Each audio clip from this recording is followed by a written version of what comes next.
কেমন আছেন আপনারা? জিজ্ঞেস করলাম এই কারণে, কারণ আজকের দিনে দাঁড়িয়ে আশেপাশে যাকেই দেখছি সে দুঃখী আর ব্যাকুল। সে ভাবে সংসারে সব থেকে বেশি দুঃখ শুধু তার জীবনেই আছে, সব থেকে বেশি সমস্যা তার জীবনেই আছে। সংসারে এমন কেউ নেই যার জীবনে কোনো সমস্যা নেই, আর সংসারে এমন কোনো সমস্যা নেই যেটার সমাধান মানুষের কাছে নেই। কিন্তু সেই সমাধান খোঁজার জন্য নিজের বন্ধ দ্বারগুলিকে খুলে এগিয়ে যেতে হবে, সাহস করে এগিয়ে যেতে হবে। কিন্তু কিছু মানুষ কি করেন? নিজের মাথায় হাত দিয়ে কোনো এক কোণায় বসে নিরাশ হয়ে নিজের ভাগ্যকে তিরস্কার করেন। না, এটা কখনোই করবেন না।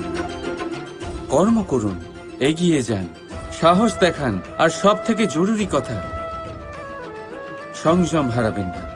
কারণ আপনার লক্ষ্য যতই কঠিন হোক না কেন, সেটা অবধি পৌঁছানোর রাস্তা আপনার পায়ের তলা দিয়ে সর্বদাই যাবে। রাধা রাধা।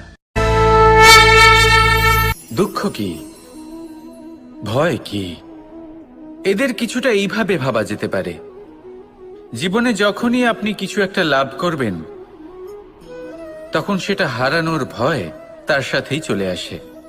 যেমন আপনি যদি ধন অর্জন করেন, ধন হারানোর ভয় তার সাথেই চলে আসে। সম্পত্তি অর্জন করলে সেটা লুট হবার ভয় তার সাথেই চলে আসে।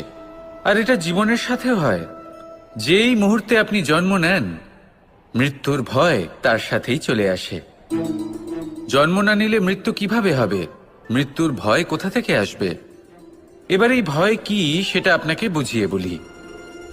এই ভয় যদি মনের মধ্যে থাকে, জীবনে থাকে, তাহলে যা কিছু লাভ করবেন, সুখ, সম্পত্তি, সুবিধা, ধন, এইগুলি লাভ করার একটা আনন্দ থাকে, এদের সাথে জীবনযাপন করার একটা আনন্দ থাকে। এই ভয় সেই আনন্দ আপনার থেকে কেড়ে নেয়। ধরে নিন কাল আপনার মৃত্যু হতে চলেছে। এবার কালকের মৃত্যুর ভয় আজই মনে পুষে রাখলে, তাহলে এই ভয় আজকের সুখ, আজকের শান্তি আপনার থেকে কেড়ে নেবে। ভয় এটাই করে। সেই জন্য মনে রাখবেন, ভয়ের সঙ্গ আপনি ত্যাগ করে দিলে জীবন যাপনের যে সুখ তা চিরকাল আপনার সাথে থাকবে। আসুন আর আমার সাথে ভালোবেসে বলুন, রাধা রাধা। দুঃখ এমন এক অনুভূতি যেটা আমরা চাই বা না চাই, আমাদের জীবনে এটা অবশ্যই আসবে। আমাদের মনকে বিব্রত করে তুলবে, আমাদের মনকে বিচলিত করে তুলবে। কখনো ভেবে দেখেছেন এই দুঃখ আমাদের জীবনে কেন আসে, কিভাবে আসে? যদি আপনি মন দিয়ে চিন্তা করেন, তাহলে আপনি বুঝতে পারবেন যে এই দুঃখের অনুভূতি পরিস্থিতির থেকে বেশি মানসিকতা, মানসিকতার থেকে বেশি আশেপাশের লোকজনের সাথে জড়িয়ে। কারণ আশেপাশের লোকজনেরাই আপনার জন্য পরিস্থিতি তৈরি করেন, যা ভালোও হতে পারে আবার খারাপও। আপনার আশেপাশের লোকজনেরাই আপনার মানসিকতাকে প্রভাবিত করে, হয় তাকে ভালো করে অথবা খারাপ করে। আমাদের জীবনের অর্ধেক দুঃখ এই কারণে যে আমরা তাদের উপরে আশা রাখি যাদের ওপরে কোনো আশা রাখা উচিত নয়, আর অর্ধেক দুঃখ এই কারণে যে আমরা তাদের উপরে সন্দেহ করি যাদের ওপর সেটা করা উচিত নয়। তাৎপর্য এটাই যে মানুষকে চেনার চেষ্টা করতে থাকুন। যেদিন আপনি এটা বুঝে যাবেন যে কে সুজন আর কে দুর্জন, সেই দিন এই দুঃখ আপনার জীবন থেকে দূরে কোথাও চলে যাবে। রাধা রাধা। আপনি কি কখনো কোনো জলের ধারা দেখেছেন?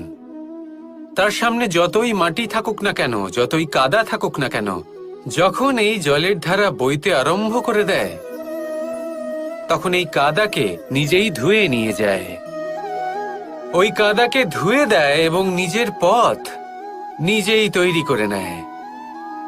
তাহলে আপনিও এরকম জলের মতো হয়ে উঠুন। যদি হয়ে উঠতে পারেন, তাহলে নিজের মনের, নিজের ভাবনার, নিজের জীবনের যত অনাবশ্যক তত্ত্ব আছে, অনুপযোগী অংশ রয়েছে, অর্থাৎ অপরিষ্কার অংশ রয়েছে, তা নিজে থেকেই নির্মল হয়ে উঠবে। আর যেরকম জলের ধারা কখনো থেমে থাকে না, সব সময় বয়ে চলে, সেইভাবে আপনিও কখনোই থামবেন না। সব সময় বয়ে চলুন, এগোতে থাকুন। পথে যদি অনেক বিপদ আসে, সমস্যা আসে, থামবেন না, তার উপর নিরন্তর প্রহার করুন, নিরন্তর প্রয়াস করুন আর অগ্রসর হন।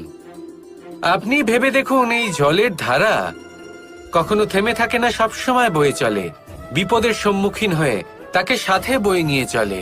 সেই জন্য জলের ধারা, প্রবাহমান এই ধারা, এর থেকে কখনো দুর্গন্ধ আসে না, এতে কখনো ময়লা জমতে পারে না, বরং পালিত হয় সুন্দর প্রাণবন্ত জীবজন্তু, যেমন সুন্দর ছোট মাছ। তাই আপনিও এটাই করুন, কখনো থামবেন না, শুধু চলতে থাকুন, জলের ধারার মতো বইতে থাকুন।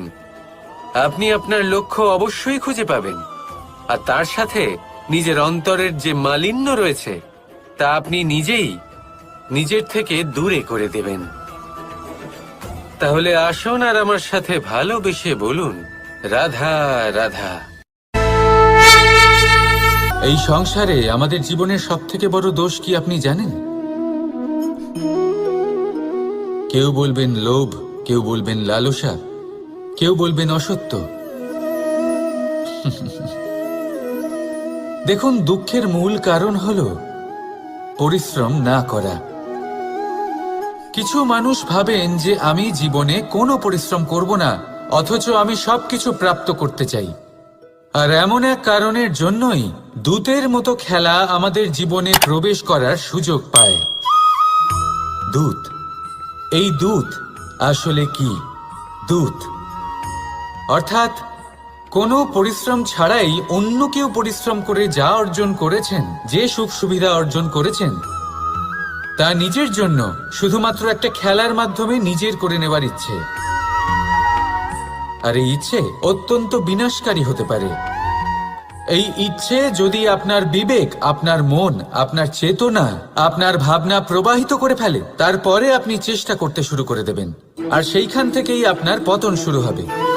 এই চেষ্টা করবেন যে অন্য কারোর জীবনের সমস্ত ধন, তার সমস্ত জীবন সম্পূর্ণভাবে নিজের করে নেওয়ার।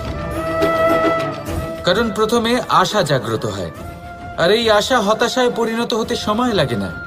এই হতাশা কুণ্ঠায় পরিণত হতে সময় লাগে না, কুণ্ঠা লোভে পরিণত হতে সময় লাগে না, আর এই লোভ প্রতিশোধ স্পৃহাতে পরিণত হতে সময় লাগে না। আর যখন এই সব কিছু হয়, আপনি দুষ্ট হয়ে যান। আর সবাই জানেন যে প্রত্যেক দুষ্ট ব্যক্তির পতন হলো অবশ্যম্ভাবী। তাই নিজেকে দূতের থেকে দূরে রাখুন আর পরিশ্রমকে নিজের কাছে টেনে নিন। জীবনে আপনার যা যা স্বপ্ন রয়েছে, যা আপনি করতে চান, শুধুই পরিশ্রম দ্বারা অর্জন করুন। তাহলে তাই করুন, আর আমার সাথে ভালোবেসে বলুন, রাধা রাধা। জীবনে সবসময় সেটা হয় না যা আমরা চাই, তেমন ভাবে হয় না যেমন ভাবে আমরা চাই। এবার তাতে আমরা দুঃখ পাই, নিরাশ হয়ে পড়ি, ভাগ্যকে দোষ দিই অথবা অন্য কাউকে বা নিজেকে। কিন্তু সত্যটা কি, সেটা আমাদের জানতে হবে। এই সংসার নির্মিত হয়েছে পাহাড় দ্বারা এবং পাথর দ্বারা। তাই প্রত্যেক স্থানে ছোট ছোট ছোট ছোট নুড়ি পাথর তো অবশ্যই থাকবে। এগুলো এড়িয়ে যাওয়া সম্ভব নয়, আর এই কথাটা আমরা সকলে জানি। এবার এইভাবেই আমাদের জীবনে নানান রকমের সমস্যা লেগেই থাকে। এর হাত থেকে কোনোভাবেই নিস্তার পাওয়া সম্ভব নয়। একটা সমস্যা এড়াতে যান, দ্বিতীয় চলে আসবে, দ্বিতীয় সমস্যা এড়াতে যান, তৃতীয় চলে আসবে। কিন্তু সমস্যা জীবনে থাকবেই, আর আপনাকে সাহায্য করার জন্যই থাকবে কোনো না কোনো রূপে। আপনার চারপাশে পাথর আছে, এটা আপনার উপর নির্ভরশীল আপনি কি করবেন, কোন পথে অগ্রসর হবেন এবং কিভাবে অগ্রসর হবেন। এবার দেখুন, এটা তো সবসময় সম্ভব নয় যে আপনার পদতলে ফুলের চাদর থাকবে, এটা তো অসম্ভব। সেই জন্য উচিত এটাই হবে যে আপনি পাদুকা পরিধান করে জীবনে অগ্রসর হন। এর সারমর্ম এটাই, যখনই জীবনে সমস্যা আসবে দৃঢ় হয়ে সম্মুখীন হন এবং এটা বোঝার চেষ্টা করুন যে এই সমস্যা জীবনে কেন এলো, কি শিক্ষা দিয়ে গেল। আপনার মধ্যে দোষ অবশ্যই থাকবে, তাকে গুণে পরিবর্তিত করুন। এই জীবন আরো বেশি সহজ সরল হবে এবং প্রসন্ন হয়ে বলবে, রাধা রাধা। বিন্দু বিন্দু জলেই সাগর নির্মাণ হয়। এবার এই কথা আমরা সকলে জানি। আপনি কি এই কথাটা জানেন যে ছোট ছোট সুখের দ্বারাই বড় সুখ লাভ করা যায়? একজন বাবাকে দেখুন, সন্তানের জন্ম থেকে তার যুবক হওয়া পর্যন্ত তার সাথে ছোট ছোট সুখ যাপন করেন। এই ছোট ছোট সুখগুলি তাদের প্রেমের সম্পর্কে গভীরতা নিয়ে আসে এবং প্রেমের এই গভীরতা তাদের জীবনে বড় সুখ নিয়ে আসে। এটা ঠিক সেই রকম যেরকম বিশাল এক সমুদ্রে, গভীর এক সমুদ্রে অমূল্য রত্ন খুঁজে পাওয়া যায়। এটাও ঠিক সেই রকমই। সেই জন্য জীবনে বড় বড় সুখের খোঁজ করতে গিয়ে সময় নষ্ট করবেন না। এই যে ছোট ছোট সুখ আছে, এগুলোকে যাপন করা শুরু করুন, এগুলোর আনন্দ লাভ করুন, এগুলো নিয়ে উৎসব পালন করুন। প্রেমের গভীরতা বুঝুন আর এই গভীর প্রেমে মন নিমজ্জিত করুন। তারপরে দেখুন এই মন আর এই জীবন সুপ্রসন্ন হয়ে বলবে, রাধা রাধা।